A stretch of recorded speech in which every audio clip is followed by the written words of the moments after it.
Hi, I'm Mason Hayton with Gallery M and the Art Quarterly, and we're here today with Myrna Hayton, co-founder of Gallery M and also a member of the International Society of Appraisers. Myrna, we're going to really evaluate some of the important movements of art, and photography is right there. Today we have everyone and their brother and sister taking a photo and Instagramming it, but what makes the photograph important today? Today, it records um, the exact moment that something happened, or it's manipulated. So it's changed from when photography really took hold in the 20th century. So we saw that recently with politicians using imagery to say something happened which was greater than what it was. Exactly. Or less than what it was. Exactly. And so the hard process of photography has changed over time, and digital is where we're at now. But the photograph to my right was taken by Yousuf Karsh, who did not have access to digital techniques. Why is this work of Georgia O'Keeffe significant? Well, this was shot in 1956. Okay. And it has become the iconic photograph of Georgia O'Keeffe because of who she became in the art world and because the relevance of the photographer Yousuf Karsh.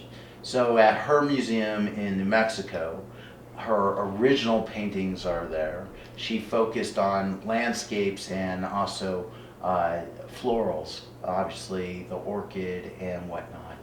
But here she's in her home, Her ranch. her ranch in Taos, I believe. Outside of And Taos. so Yousuf Karsh, being significant then as well as later in life, was taking her photo for what primary reason?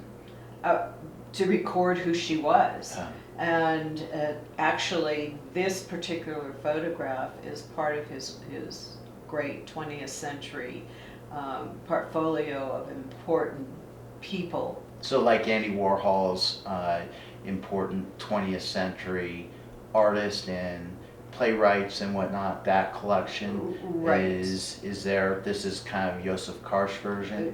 Exactly. And Winston Churchill was the one that he took in 1941.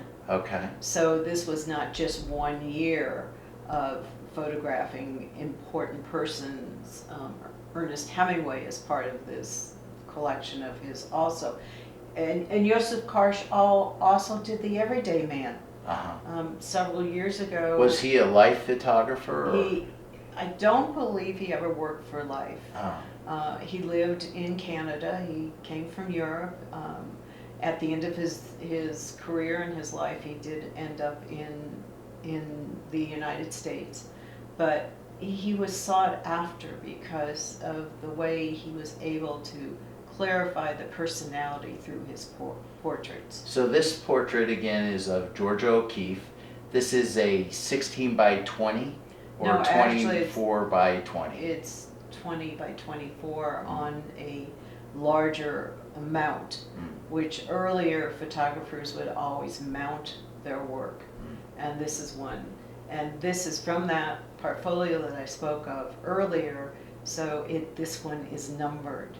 Most of his work is not numbered. I see. And so again, we have the number in the bottom right and his signature on the left. Correct. It's a gorgeous photograph in person. You can really see the tonality of this print. And again, it's by Yousuf Karsh of Georgia O'Keeffe.